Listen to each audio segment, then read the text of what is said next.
രണ്ട് ഗ്ലാസ് ഇട്ടാ അല്ല മാമൻ വിളിച്ചോ? മാമൻ വിളിച്ചോ? ഈ ഗ്ലാസ് വെള്ളം കൊടുന്ന ചങ്ങായി വരില്ല. പിന്നെ വേദാളൊന്നും വേണ്ട, ബിരിയാണി ഒക്കെ പോരും, റെഡി ആയിട്ടുണ്ട്. ബാബു എന്താ ഇവിടെ സെറ്റല്ലേ? ഇവിടെ സെറ്റാ, കുഴപ്പമില്ല. പിന്നെ ദിനേശനോടെ പോയി? ദിനേശ് ആ പട്ടാളക്കാരനെ സാധനം വാങ്ങിച്ചു കൊടുക്കും. ഓ ശരി ശരി. പിന്നെ തന്റെ അവിടെ എത്ര 60 തൊട്ട് അത് ഉറപ്പല്ലേ? അതൊരു പേടി പഠിക്കണ്ട. അവർക്ക് ഇപ്പൊ ഞാൻ ബിരിയാണിയും കൂടി കൊടുത്തിട്ടുണ്ട്. എടാ ബൂത്തിന്റെ സംഭവം സെറ്റല്ലേ? സാധനം ഒക്കെ സെറ്റാണ്. ഇപ്പൊ വരും. ബിരിയാണി ഒക്കെ അവിടെ റെഡി ആയിട്ടുണ്ട്. പിന്നെ എല്ലാരും ഒന്ന് കട്ടക്ക് നിക്കണം കേട്ടോ, നമുക്ക് പിടിക്കണം. എടാ ഇത് അവിടുത്തെ കാര്യങ്ങള് 5000 അല്ലേ? അത് ഞാൻ ഇട്ടേക്കടാ, അത് പേടിക്കണ്ട. അപ്പൊ നീ തന്നെ പറയട്ടെ, പിന്നെ ആ ബൂത്ത് കെട്ടേണ്ട സംഗതി ഒന്ന് സെറ്റാക്കണം കേട്ടോ. ഇയാളെ പോലത്തെ ആൾക്കാരെ വേണ്ട കേട്ടോ, അയാളെ ജയിപ്പിക്കണം.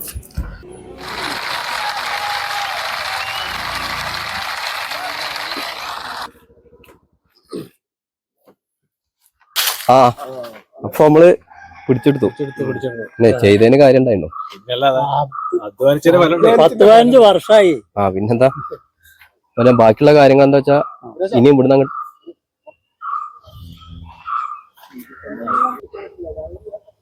എന്തിനാ ഈ അലവലാദികളെ കൂടെ എന്ത് വർത്താനം നിങ്ങളീ പറയണേ? മിഞ്ഞാന്ന് വരെ കൂടെ ഉണ്ടായിരുന്ന ആൾക്കാരാണ്. അത് മിനിഞ്ഞാന്ന് ഞാൻ മെമ്പറായില്ലേ?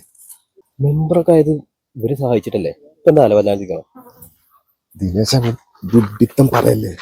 നറുക്കെടുപ്പിൽ ബോർഡ് കിട്ടി കഴിഞ്ഞാൽ പ്രസിഡന്റ് സ്ഥാനാർത്ഥിയാണ്. ഈ ഊളകളൊക്കെ നടക്കാൻ പറ്റുമോ? അപ്പൊ ആരെങ്കിലും കണ്ടതൊക്കെ അല്ലേ, ഒരു 10-15 ദിവസം നമ്മൾ ഒന്നിച്ചിട്ടായിരുന്നല്ലോ പരിപാടി. എന്താ ഒറ്റക്കൊരു ചർച്ചാലോ? ഇതൊരു ഓന്തിന്റെ സ്വഭാവം. ഇത് ശരിയല്ല. അല്ല, ഇത് അംഗീകരിച്ചു കൊടുക്കാൻ പറ്റില്ല.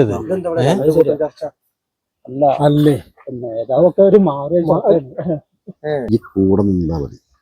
ആ മറ്റേ പട്ടപ്പെടാൻ നിൽക്കണ കുപ്പായം കിട്ടുന്ന സ്ഥലത്തുള്ള കുത്താമ്പുള്ളി. ആ കുത്താമ്പുള്ളി അവിടെ പോണം. 1500-2000 മീറ്ററിനായിക്കോട്ടെ. ഒരു 10 ഷർട്ട് ഓർഡർ ചെയ്യും. എനിക്ക് പറ്റിയ കരളം മുമ്പ് അവിടെ 1250 രൂപക്കാരൻ ഷർട്ടുണ്ട്. ഇതിനെടുക്കോ നീ കേട്ട കാറ് കൈയിടാക്കാൻ പറ്റും. ആ കൂടെ വന്ന കണക്ക് തന്നു. എന്താ നേതാവ് നിങ്ങള് വേറിട്ടൊരു ചർച്ച അവിടെ പാലം കിടന്നപ്പോ കൂരാണെന്ന പോലെയാണല്ലോ അതന്നെ പറഞ്ഞത്. ഇതൊരുമാതിരി ഓന്തിന്റെ സ്വഭാവമായി പോയി. അതെ ഇനി ഉണ്ടാവല്ലോ അവസരങ്ങള് കാണാം. അതെടോ ഞാൻ ഓൻ തന്നെയാണ്. എന്റെ കാര്യത്തിന് വേണ്ടിയിട്ടാണ് ഞാൻ അതൊക്കെ ചെയ്തത്. നിങ്ങൾക്ക് എന്നോട് സ്നേഹം ഉണ്ടായിട്ടൊന്നല്ലോ അല്ലല്ലോ. എന്റെ കാശ് എന്റെ കള്ള് ഇത് കിട്ടിയ ഇനിയും വരണോ നിങ്ങളൊക്കെ? കാണാൻ നോക്ക്. 5 കൊല്ലം കഴിഞ്ഞ പിറ്റേക്കത് മറക്കണോ? വീണ്ടും കള്ളും കാശ് കൊടുത്താൽ വരും. ഇങ്ങ് വാ.